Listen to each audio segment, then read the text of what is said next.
നമസ്കാരം. മുല്ലപ്പെരിയാർ ഡാമിൻ്റെ കാര്യത്തിൽ അത് ഏത് സമയത്തും പൊട്ടാം. ഹിരോഷിമയിൽ ബോംബിട്ടതിൻ്റെ 150 മടങ്ങ് ശക്തിയിൽ വിസ്ഫോടനമുണ്ടാകാം. മണിക്കൂറുകൾ കൊണ്ട് വെള്ളവും മണ്ണും ചളിയും എരച്ചു കയറി കേരളത്തെ 6 ജില്ലകളെ നശിപ്പിക്കാം. 50 ലക്ഷം ജനങ്ങൾ മണ്ണിനടിയിലാകാം, ചളിക്കടിയിലാകാം എന്നുള്ള ഞെട്ടിക്കുന്ന കാര്യങ്ങൾ വസ്തുതയായി ഇരിക്കെ ഈ കാര്യം പിണറായി വിജയൻ 2015 കൃത്യമായി പ്രസംഗിച്ചിരിക്കെ ഞാൻ ആ പ്രസംഗം ഒരിക്കൽ കൂടി കാണിക്കാം. മുല്ലപ്പെരിയാർ എന്നത് സംസ്ഥാനത്തെ ജനങ്ങളെല്ലാം ഏകീകരിച്ച ധാരണയുള്ള ഒരു പ്രശ്നമാണ്. ഭരണപക്ഷമെന്നോ പ്രതിപക്ഷമെന്നോ ഒന്നുമുള്ള വ്യത്യാസമില്ലാതെ എല്ലാവർക്കും ഏകീകരിച്ച ധാരണയാണ്. അവിടെ ഡാമിന് ബലക്ഷയമുണ്ട്. ആ ബലക്ഷയത്തിന്റെ ഭാഗമായി ഡാം തകർന്നാൽ ഉണ്ടാകുന്ന അപകടം ഒഴിവാക്കാൻ വെള്ളത്തിന്റെ പരിധി കുറച്ചു കൊണ്ടുവരണം. ശാശ്വതമായ പരിഹാരത്തിനായി ഒരു പുതിയ ഡാം പണിയണം. ഇതാണ് കേരളത്തിന്റെ ആവശ്യം. എല്ലാവരും ഏകീകരിച്ച് നിൽക്കുകയാണ്. വിദഗ്ധ സംഘം നിഷ്പക്ഷമാകണ്ടേ? പരസ്യമായി പക്ഷം പിടിക്കാൻ പാടുണ്ടോ? പരസ്യമായി പക്ഷം പിടിച്ചു എന്ന് കേരളത്തിന്റെ ഭാഗത്ത് പോയ വിദഗ്ധർ പറയുന്നു. ആ വിദഗ്ധ സംഘത്തിന്റെ റിപ്പോർട്ട് എങ്ങനെ അംഗീകരിക്കും? ഇതിനെല്ലാം ധാരാളം കള്ളക്കളികൾ വരികയാണ്. ആ കള്ളക്കളിയുടെ നേതൃസ്ഥാനത്ത് കോൺഗ്രസ്. കേന്ദ്ര ഗവൺമെന്റ് ഇടപെടണം.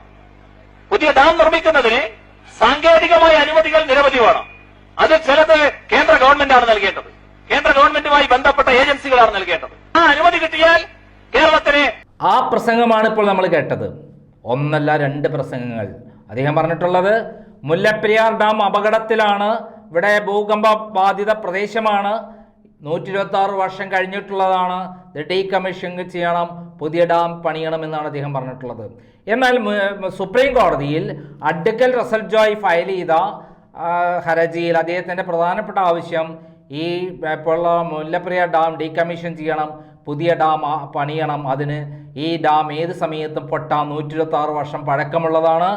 അത് റൂർക്കി IITയും അതിൽ ഡൽഹി IITയും ശാസ്ത്രീയമായി പഠിച്ച് ഇത് അപകടത്തിലാണെന്ന് പറഞ്ഞിട്ടുണ്ട് എന്നാണ് അദ്ദേഹം സുപ്രീം കോടതിയെ ബോധിപ്പിച്ചിട്ടുള്ളത്.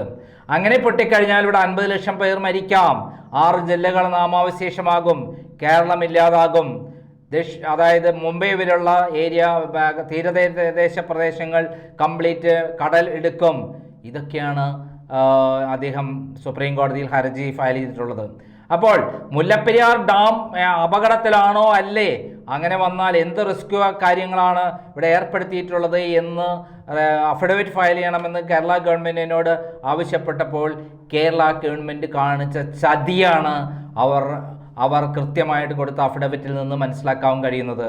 അതായത് കേരളത്തിലെ സർക്കാർ ഇപ്പോൾ നമ്മൾ പറഞ്ഞു കേൾക്കുന്ന 500 കോടി രൂപ പിണറായി വിജയന് ഉപഹാരം കിട്ടി. അതിന് പ്രത്യേക ഉപകാരമായി കേരളത്തിലെ ജനങ്ങൾ മരിച്ചാലും വേണ്ടില്ല, ഇവിടെ യാതൊരു പ്രശ്നവുമില്ല എന്ന്, ഈ മുല്ലപ്പെരിയാർ കൊണ്ട് കേരളത്തിന് യാതൊരു പ്രശ്നവുമില്ല എന്ന് സുപ്രീം കോടതിയിലടക്കം അറിയിച്ചത് അതുകൊണ്ടാണ് എന്നുമുള്ള കൃത്യമായുള്ള വിവരമാണ് ഇവിടെ വരുന്നത്. അദ്ദേഹം 500 കോടി മേടിച്ചോ ഇല്ലെന്ന് എനിക്കറിയില്ല, പക്ഷേ പ്രചരണമാണ്. പക്ഷെ അത് സാധൂകരിക്കുന്ന പ്രധാനപ്പെട്ട ഒരു രേഖയാണ് സുപ്രീം കോടതിയിൽ കേരള ഗവൺമെൻറ് സമർപ്പിച്ച അഫിഡവിറ്റ്. കേരള ജനതയെ പിണറായി വിജയൻ ചതിച്ചിട്ടുള്ളതിൻ്റെ ഏറ്റവും വലിയ ദൃഷ്ടാന്തമാണ് ക്രൈം പുറത്തുവിടാൻ പോകുന്നത്. മുല്ലപ്പെരിയാർ വിഷയത്തിൽ അഡ്വക്കേറ്റ് റസൽ ജോയ് ഫയൽ ചെയ്ത റീറ്റ് പെറ്റീഷൻ നമ്പർ 878/2017, MA നമ്പർ 2219/2018 എന്ന റീറ്റ് പെറ്റീഷനിൽ കേരള പിണറായി വിജയന് വേണ്ടി Tom Jose chief secretary file ചെയ്ത 2018 ഓഗസ്റ്റിൽ ഫയൽ ചെയ്ത അഫിഡവിറ്റിൻ്റെ കോപ്പിയാണ് ക്രൈം പുറത്തുവിടുന്നത്. ഈ അഫിഡവിറ്റ് എന്ന് പറയുന്നത് കേരള ജനതയെ ചതിച്ചിട്ടുള്ളതിൻ്റെ ഏറ്റവും വലിയ തെളിവാണ്. I am the Chief Secretary of the Government of Kerala and I am conversant with the facts as disclosed from the files produced by me. I am filing the affidavit in compliance with the directions of Honorable Court dated 17th August 2018. This Honorable Court was directed me to file an affidavit on behalf of the State of Kerala delineating the steps taken by the state to avert, manage the disaster and steps taken in rescue and rehabilitation operations. അതായത് കേരള ഗവൺമെന്റിനോട് ചോദിച്ചിട്ടുള്ളത്, മുല്ലപ്പെരിയാർ പൊട്ടി അപകടം സംഭവിച്ചാൽ കേരളത്തിൽ എന്തൊക്കെ rescue ഏർപ്പാട് ചെയ്തു എന്നുള്ളതാണ് ചോദിച്ചത്. എന്നാൽ മറുപടി കൊടുക്കുന്നതോ അതുമായി ബന്ധമില്ലാത്ത ഒരു കാര്യങ്ങളാണ് പറയുന്നത്. അതായത് മുല്ലപ്പെരിയാർ ഡാം നിലനിൽക്കില്ല, 126 വർഷമായി, അത് 50 വർഷം മുമ്പ് 50 വർഷം കഴിഞ്ഞപ്പോൾ തന്നെ ഡീകമ്മീഷൻ ചെയ്യേണ്ടതായിരുന്നു. അതോടൊപ്പം തന്നെ ഇപ്പോൾ അപകടത്തിലാണ്, ഭൂകമ്പ ബാധിത പ്രദേശമാണ്, ഏത് സമയത്ത് ഒരു അപകടം സംഭവിക്കാം എന്നെല്ലാമാണ് കേരള ഗവൺമെൻറ് കൊടുക്കേണ്ടത്. എന്നാൽ അവർ പറയുന്നത് ഇവിടെ എല്ലാ സംവിധാനങ്ങളുമുണ്ട്, ഇപ്പോൾ തന്നെ ഫ്ലഡ് ഉണ്ടായി, ആ ഫ്ലഡിനെ നേരിടാൻ ഞങ്ങൾ നേരിട്ടു, അതിനുള്ള എല്ലാ സംവിധാനം ചെയ്തു, അതുകൊണ്ട് മുല്ലപ്പെരിയാർ പൊട്ടിയാലും ഇവിടെ യാതൊരു പ്രശ്നവുമില്ല എന്നാണ് പറയുന്നത്. അതായത് മുല്ലപ്പെരിയാർ പൊട്ടുക എന്ന് പറഞ്ഞാൽ 150 ഇരട്ടി, ഹിരോഷിമയിൽ അനുഭവം പെട്ടതിൻ്റെ 150 ഇരട്ടി ശക്തിയിലാണ് വിസ്ഫോടനം ഉണ്ടാകുക. അത് പൊട്ടി വരുമ്പോൾ, അത് ആദ്യം പൊട്ടി, പിന്നെ ഇടുക്കി ഡാം പൊട്ടി, ബാക്കി ഡാമുകളും പൊട്ടി വരുമ്പോൾ മണിക്കൂറുകൾക്കുള്ളിൽ എല്ലാം തകർന്നു തരിപ്പണമാകും. അവിടെ ഒരു റെസ്ക്യൂവും പറ്റില്ല. അവിടെ ഒരു ഹെലികോപ്റ്ററിനോ ഇന്ത്യൻ എയർഫോഴ്സിനോ അല്ലെങ്കിൽ മറ്റേതെങ്കിലും ശക്തികൾക്കോ ഈ ഡിസാസ്റ്റർ നേരിടാൻ കഴിയില്ല.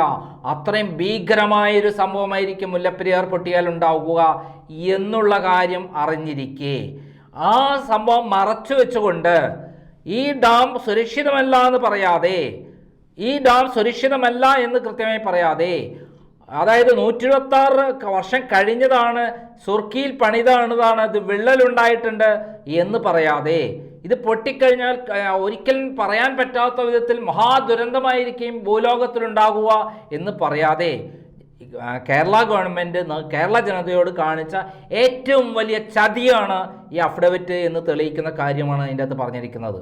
അതിനകത്ത് പറയുന്ന പ്രധാനപ്പെട്ട കാര്യം എന്താണ്? 2018 വന്ന പ്രളയം ഞങ്ങൾ വളരെ ശക്തമായി നേരിട്ടു എന്നാണ് പറയുന്നത്. അതുപോലെ ഡിസാസ്റ്റർ മാനേജ്മെൻറ്റ് ഞങ്ങൾക്കുണ്ട്, ആ മാനേജ്മെൻറ്റ് കൊണ്ട് ഇവിടെ എല്ലാം നേരിടാം എന്നാണ് ഇതിൽ പറയുന്നത്. അതിൻ്റെ അടുത്ത പേരെയാണ് വളരെ പ്രധാനം. The delays of faced by the state of Kerala in unprecedented recent history. It has already surpassed the devastation caused by the 1924 flood. It is now considered the most intense flood to have hit the state in the last 100 years. അതായത് കേരളത്തിൽ 2018 ഉണ്ടായ flood 100 വർഷങ്ങൾക്കുള്ളിൽ ഉണ്ടായിട്ട് ഏറ്റവും വലിയ flood ആണെന്ന് പറയുന്നത്. Government of Kerala sought immediate assistance of the armed forces and deployment of national disaster response force from the union government to address rescue and relief operations. Keep in mind colossal magnitude of the flood spanning 13 of the 14 districts in the state. In addition to this, the entire state machinery was galvanized to manage the disaster. അടുത്ത പേരയിൽ വളരെ പറയുന്നത് അവർക്ക് 4ാമത്തെ പേരയിൽ അതിലും വളരെ പ്രധാനപ്പെട്ട കാര്യങ്ങളാണ് അവർ വിവരിച്ചിരിക്കുന്നത്. അതായത് മുല്ലപ്പെരിയാർ പൊട്ടിയാൽ ഇതൊന്നും ഞങ്ങൾക്ക് പ്രശ്നമല്ല, ഞങ്ങൾ ഇത്തരത്തിലുള്ള സുരക്ഷാ സന്നാഹങ്ങൾ ചെയ്തിട്ടുണ്ട്, ഞങ്ങൾ ഫ്ലഡ് വന്നപ്പോൾ അതൊക്കെ നേരിട്ടിട്ടുണ്ട്, മുല്ലപ്പെരിയാർ പൊട്ടിയാൽ ഞങ്ങൾ പുല്ല് പോലെ കൈകാര്യം ചെയ്യുമെന്നാണ് കേരള ഗവൺമെൻറ് സുപ്രീം കോടതിയിൽ പറഞ്ഞത്. അതിൻ്റെ ഭാഗമാണ്. Kerala has 1564 villages and out of the 774 villages were inundated. Kerala has a population of about 3.48 crores. More than 54 lakhs, 1/6 of the population was directly affected by this deluge. Central forces are presently deployed in addition to a large contingent of state police, fire and rescue personnel and the entire contingent of the state disaster response force SDRF. Over the above this, about 1,400 fishermen from coastal villages of Kerala rushed to the affected villages with their 600 odd country vessels. They ventured into the most remote corners of the affected areas rescuing people. 59 rescue teams of NDRF with 207 boats, 23 columns of army units with 104 boats, 94 rescue teams of Navy with 1 medical team, 9 helicopters, 2 fixed wing aircrafts and 94 boats and 36 of Coast Guard with 49 boats, 9 helicopters, 23 fixed wing helicopters, 2 fixed wing and 27 hired boats, were deployed. Air Force provided 22 helicopters and 23 fixed wing aircrafts. BSF provided 2 companies with 1 water vehicle team and 10 teams of CRPF were deployed. 4,100 fire and rescue services personnel were engaged and they operated 69 rubber boats. Odisha Fire Services provided 244 fishermen and 63 rubber boats. The death toll touched 373 and 32 people are missing. The state has evacuated more than 12.5 lakhs people to more than 3941 odd camps. 38 ton fraud materials along with the medical supplies were airdropped to approximately 15,000 stranded people. The damage due to the deluge is approximately estimated at 19,500 crores. അതായത് 19,500 കോടി രൂപയുടെ നഷ്ടമാണ് കഴിഞ്ഞ തവണത്തെ 2018 ഫ്ലഡിനുണ്ടായത്. അതിന് അവർ ഏർപ്പെടുത്തിയ സജ്ജീകരണങ്ങൾ ഇതെല്ലാമാണ്. ഇതേപോലെ മുല്ലപ്പെരിയാർ പൊട്ടിയാൽ ഞങ്ങൾക്ക് ഇതേപോലെ സജ്ജീകരണങ്ങളെല്ലാം ഏർപ്പെടുത്തി പറ്റും. എന്തിന്? മിനിറ്റുകൾക്കുള്ളിൽ മണിക്കൂറുകൾക്കുള്ളിൽ കുതിച്ചു വരുന്ന മണ്ണും അതേപോലെ ചളിയും വെള്ളവും അടങ്ങുന്ന ഭീകര ബോംബ് വന്ന് കേരളത്തെ ഒന്നിച്ച് വിഴുങ്ങുമ്പോൾ ഇവർ ഏത് റിസ്ക് ഏറ്റെടുക്കും എന്നാണ് പറയുന്നത്. ഈ റിസ്ക് ഏറ്റെടുത്ത് അങ്ങോട്ട് കയറി ചെല്ലാൻ പറ്റണ്ടേ? കുതിച്ചു പാഞ്ഞു വരുന്ന വൻ ജലവെള്ളത്തെ എങ്ങനെ തടയാൻ പറ്റും? എത്ര അടി ഉയരത്ത് നിന്ന് 2400 അടി ഉയരത്തിൽ നിന്ന് വരുന്ന വെള്ളം മിനിറ്റുകൾക്കുള്ളിൽ അത് വേഗത വർദ്ധിച്ച് അതിൻ്റെ ആക്സിലറേഷൻ വർദ്ധിച്ച് കുതിച്ചുയർന്ന് അത് കടലിൽ പതിക്കുമ്പോൾ ഈ 6 ജില്ലകളിൽ 50 ലക്ഷം ജനങ്ങൾ മരിക്കുമ്പോൾ ആര് റെസ്ക്യൂ നടത്തും? ഏത് വഴിക്ക് നടത്തും? അതേപോലെ ഈ കടലിൽ വെള്ളം ചെന്ന് പതിക്കുമ്പോൾ ആ കടൽ വെള്ളം പിന്നോട്ടടിക്കുകയും പിന്നീട് സുനാമിയായിട്ട് തിരിച്ചടിക്കുമ്പോൾ എങ്ങനെ റെസ്ക്യൂ നടത്താൻ പറ്റുമെന്നാണ് പറയുന്നത്. അപ്പോൾ അതിന് വേണ്ട ആകെ പറയേണ്ട ഒരു മറുപടി, ഞങ്ങൾക്കിതിന് ഒരു റെസ്ക്യൂ ഏറ്റെടുക്കാൻ പറ്റാത്ത വിധത്തിലുള്ള സ്ഫോടനാത്മകമായ വിശേഷമായിരിക്കും കേരളത്തിലുണ്ടാകുക. ഞങ്ങൾക്കിത് ഏറ്റെടുക്കാനോ റെസ്ക്യൂ നടത്താനോ കഴിവുണ്ടാവുകയില്ല എന്നാണ് പറയേണ്ടത്. ഇന്ത്യൻ എയർഫോഴ്സിനോ ലോകത്തിലെ ഏതെങ്കിലും എയർഫോഴ്സിനോ അല്ലെങ്കിൽ ഏതെങ്കിലും നാവി വിങ്ങിനോ അല്ലെങ്കിൽ ഏതെങ്കിലും വിങ്ങിനോ റെസ്ക്യൂ ചെയ്യാൻ പറ്റാത്ത വിധത്തിൽ അത്രയ്ക്കും ഭീകരമായിരിക്കും ഇതിൻ്റെ വേഗതയും സ്ഫോടനവും. ആ സ്ഫോടനം തകർന്നു തരിപ്പണമാകൊണ്ടിരിക്കുമ്പോൾ ഇവർ പറയുന്നു സുപ്രീം കോടതിയിൽ കേരളത്തിൻ്റെ ഭാഗം പറഞ്ഞുകൊണ്ട് ടോം ജോസഫ് എന്ന ചീഫ് സെക്രട്ടറി പിണറായി വിജയൻ്റെ അറിവും സമൂഹത്തോട് കൊടുത്ത അഫിഡവിറ്റിൽ പറയുന്നത് ഞങ്ങൾക്ക് ഈ മുല്ലപ്പെരിയാർ പൊട്ടിയാൽ എല്ലാ തരത്തിലും അതിനെ നേരിടാൻ പറ്റുമെന്നാണ്. എന്താണ് ഇതിനർത്ഥം? ജനങ്ങളെ വഞ്ചിക്കുന്നതിനും വേണ്ട ഒരു അതിലൊക്കെ ഇവർ എവിടെയെങ്കിലും ഒരു വരിയിൽ എവിടെയെങ്കിലും പറഞ്ഞിട്ടുണ്ടോ ഇത് മുല്ലപ്പെരിയാർ ഡാം ഇതിൻ്റെ ഡീകമ്മീഷൻ ചെയ്യേണ്ട സമയം കഴിഞ്ഞു, 126 വർഷം കഴിഞ്ഞു, 50 വർഷം കഴിഞ്ഞപ്പോൾ ഇതിൻ്റെ കാലാവധി കഴിഞ്ഞാണ്, ഇത് പുതുക്കിപ്പണിയണം, ഇത് ഇന്റർനാഷണൽ ഒരു ഏജൻസിയെ കൊണ്ട് പരിശോധിപ്പിക്കണം, സയന്റിഫിക്കായിട്ട് റിപ്പോർട്ട് വാങ്ങണം, ആ റിപ്പോർട്ടിൻ്റെ അടിസ്ഥാനത്തിൽ ഉടനെ അത് മാറ്റിപ്പണിയണം എന്നൊരു കാര്യം പറയാതെ കേരളം എപ്പോഴും റെഡിയാണ്, ഞങ്ങൾ ഇത് നേരിടാൻ റെഡിയാണെന്ന് പറഞ്ഞുകൊണ്ട് സുപ്രീം കോടതിയിൽ അഫിഡവിറ്റ് ഫയൽ ചെയ്ത് കേരള ജനതയെ മൊത്തം വഞ്ചിച്ചിരിക്കുകയാണ് പിണറായി വിജയൻ. എന്തുകൊണ്ടാണ് പിണറായി വിജയൻ മറുപടി പറയണം? താങ്കൾ 500 കോടി രൂപ കൈപ്പറ്റി എന്ന് പറയുന്ന ആരോപണം ശരിയാണോ അല്ലേ? അല്ലെങ്കിൽ എന്തുകൊണ്ടാണ് ഇത്തരത്തിലുള്ള ജനങ്ങളെ വഞ്ചിച്ചുകൊണ്ടുള്ള ഒരു അഫിഡവിറ്റ് താങ്കൾ ഫയൽ ചെയ്യിച്ചത് ടോം ജോസിനെ കൊണ്ട്? താങ്കൾ മുല്ലപ്പെരിയാർ പോലുള്ള സംഭവത്തിൽ താങ്കൾക്ക് കൃത്യമായിട്ടറിയാം ഈ സംഭവത്തിൽ 6 ജില്ലകൾ തകർന്നു പോകും, 50 ലക്ഷം പേർ മരിക്കും, 126 വർഷം കഴിഞ്ഞിട്ടുള്ളതാണ്, ഇത് ഡീകമ്മീഷണം, പുതിയ ഡാം പണിയണമെന്ന് താങ്കൾക്ക് നന്നായിട്ട് അറിവുള്ളതല്ലേ? താങ്കൾ പ്രസംഗിച്ചിട്ടുള്ളതല്ലേ? അത് കേട്ടിട്ടുള്ള അറിഞ്ഞിട്ടല്ലേ ജനങ്ങൾ മുഴുവൻ ഇത് മനസ്സിലാക്കിയിട്ടുള്ളത്?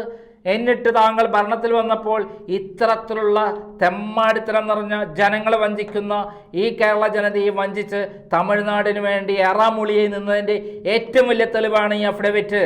അതിലപ്പുറത്തേക്ക് താങ്കളെ തെളിയിച്ചു തരാൻ വേറെ ഒന്നും വേണ്ട. ഇപ്പോൾ ബേബി ഡാമിൽ ഇത് മരം മുറിച്ചതോ ഒന്നുമല്ല. താങ്കൾ സുപ്രീം കോടതിയിൽ തമിഴ്നാടിന് വേണ്ടി തോറ്റുകൊടുക്കുകയാണ്. 8 കോടി രൂപയാണ് കേരളത്തിന് വേണ്ടി ഇതിനകം സുപ്രീം കോടതിയിൽ അഡ്വക്കേറ്റ്മാർക്ക് ചെലവഴിച്ചിട്ടുള്ളത്. ഇതിൽ വളരെ വ്യക്തമായി പറയുന്നുണ്ട്.